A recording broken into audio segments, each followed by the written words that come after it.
Hello everyone, hope you're all doing well. This is going to be our last video lesson before I'll be back tomorrow. We're going to move on to the next section of our notes, which is proportional parts in triangles. This is something that we use every time you look at something.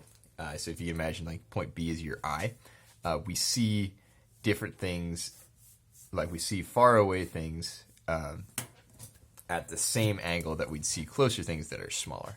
That's sort of not too well put. When we're back in person, we'll do an activity where we go outside and we'll use our phones and we'll learn how to measure things at a distance,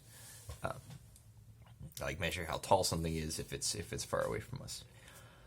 Okay. Anyway, in this section, what we're going to be learning about is similar triangles. If you take a triangle and you add a parallel line in it that intersects two of the sides of the triangle. So a line that's parallel one side of the triangle and intersects two of the other sides. Okay, and this is the statement of it. So if a line that is parallel to one side of a triangle intersects the other two sides, then it divides those two sides into segments with proportional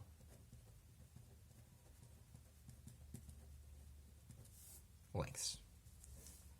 Okay, so that means that, for example, with this triangle here, this big triangle here, if I add a parallel line to one side of a triangle, so this is parallel to one side of the triangle, and it intersects the other two sides, so it intersects this side and this side, then it divides those two sides into segments with proportional lengths. Okay, what that means is I can make a proportion where this length over this length is equal to this length over this length.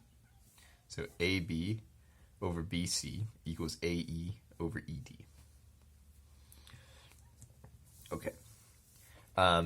There's also a converse to this, which says that if you've got a line and it takes a triangle and it divides it into like proportional parts, so like this part over this part equals this part over this part, that means that this line that's divided it has to be parallel. So essentially the converse is you flip the order of the statements there. If a line divides two sides of a triangle proportionally, then it is parallel to the third side. Okay, so that this one, if it's dividing this line proportionally into two parts, and they match the proportions of these two parts, that means that this line has to be parallel to that one. That's we can go back and add arrows to the diagram. So like this would show that these lines are parallel. We just put arrows on it, saying that this line and this line are parallel. This is the statement sort of more concisely. So if RT over TQ, if that fraction is the same as RU over US, then this is divided the lines proportionally. That means it's a parallel line. Okay, that's the rule we're going to be working with today. All right, I'm going to do one of these. There's a lot of them just for practice. This is just something that you should have down so you can recognize it wherever you see it and then be able to solve one of these. Okay, so because these two lines are parallel, this one is splitting this line here into the same proportion that it's splitting this one. So 4 over 6 is the same as, I'm going to put an X here, and I'm going to say we're trying to find that, right? So 4 over 6 is the same as X over 9. That's my proportion there. I'm trying to find RQ. So, and then once it's set up like a proportion, we just cross multiply like that. So we do 6 times X is equal to 4 times 9, or 36 equals 6X, or X equals 6. Okay. For this one, same deal. So I'll let you work through that one. This one, I'll do just another example. But these are all fairly straightforward. So I'll do number 5. I want you to work through 3, 4, 6, and 7. These are all fairly similar. All right, I'm looking for this length here. So I know 14 over 12 is equal to X over 18. You just got to make sure that since 14 is in the same triangle as X, those two are both on the top. I couldn't do 14 over 12 equals 18 over X. That would not work out. Okay, so let me draw out the wrong way to do it here. I could say X over 3 is equal to 4 over 12. That's wrong. Don't do that. That would be bad. Okay, Once I've got it set up like this, I do my cross multiplication. So I get 12x is equal to 14 times 18. I don't know that off the top of my head. 3 times 4. Let's see. I think it's going to be 252. Let me check it on a calculator.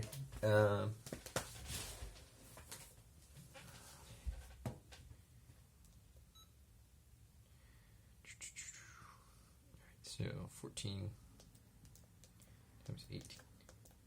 252. All right, let's go. And then divide by 12. Both sides. It is 21. So x equals 21. Okay. The way I did that, by the way, that multiplication, I don't know that one off the top of my head. I thought 14 is 2 times 7. 18 is 2 times 9. So if I just do 7 times 9 and then multiply it by 2 twice, then I'll get like the answer. So 7 times 9 I know is 63. And then if I multiply 63 by 4, that's going to give me 24 plus, like 240 plus 12. So that gets me 252. Okay. And then, yeah, just solving it. So fairly straightforward there. And then these are more practice ones. This is using the converse of it. So it's asking, are these lines parallel? So now what I do is I figure out, are these split up into proportional lengths? So I'll do 50 over 90 equals question mark 40 over 72. So is that actually equal? So 50 over 90 simplifies to 5 over 9. Right? I just divide both sides by 10. And then 40 over 72, if I divide both sides by 8, I get 5 over 9. That's its simplest form, so I'd say yes. Let me do another one here. Let me do this one here. So 8 over 5, does that equal 12 over 7.5? Okay, to get this into simplest form, I'm going to multiply by 2 just to get rid of this decimal so that I can work with it better. So that's going to be 24 over 15. And if I divide both of those by 3, I get 8 over 5. Okay, so 12 over 7.5 is the same as 8 over 5. 8 over 5 stays the same. So 8 over 5, does that equal? Yes, it does. So I'd say yes. Okay. These are puzzles essentially. These I really want you to do. I'm going to go through and circle the ones that I want you to do after I get through sort of the new information. But I definitely want you to look at these ones. This is the sort of tricky wording that you'll see on a standardized test. Okay. The last part here, I believe this is all we're going to do today. Yeah, so we're gonna finish off. We'll do proportional parts with parallel lines. This is essentially just extending this into non-triangles that are split up by 3 sets of parallel lines. We're gonna go through that, and that'll be it for today. We'll do the bisector thing when we're back in person. Okay, so this says when 3 or more lines are parallel and are cut by 2 transversals, we can extend the transversals and notice that the triangles are formed, right? So we form a set of triangles if the transversals look like that. This means that these parts are going to be cut proportionally. It essentially means that PR over MP is equal to, it means that this line segment over this line segment equals this one over that one. Okay. So if 3 or more parallel lines intersect 2 transversals, then they cut off the transversals proportionally. Okay, so these are our lengths. Oh no, these are A, B, C, G, F, E. Okay, so the statement that we want to say is that AB over BC is equal to EF over FG. EF over FG. That's our statement there. Okay. So let's go through. I will do these two. I'll leave these two for you. So BD over BF. So this length over that long length will equal this length over that length. So CG is the long length, so CE would go up here. Okay, for this one, EG, so EG over CE, so this length over this length, that should equal this length over this length. So DF, I've already got that written, over DB. Okay, I want you to do 14, 16. Here we go. And then this is the last page. This is sort of problems. I think you can set these ones up. You can set these ones up as well. This one's like, it's written to look more complicated than it actually is. The point of these, we know that if a transversal makes like the same angle with two lines, then these two lines must be parallel. So we know that this line and this line are parallel.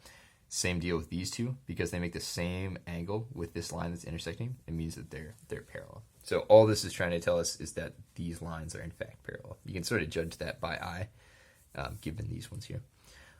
So why don't I do this one? No, I'll leave that one for you. Okay, I'm going to go through and circle the ones that I want you to work on. We'll probably do the rest when I get back, just as like practice or as a warm-up. Okay, so I want you to do 3. I want you to do 8. Let's do 4. 8, 4. Do 14 and 16. I want you to do 10, 13. I want you to do 14, 15. All right, so this is a lot, but you do have a whole hour in class, so hopefully you'll be able to make some good progress. And then let's just do how I should do this one here, this one here, and this one here. All right, and then we'll talk about the rest when we get back. So good luck on all those, and I will see you tomorrow.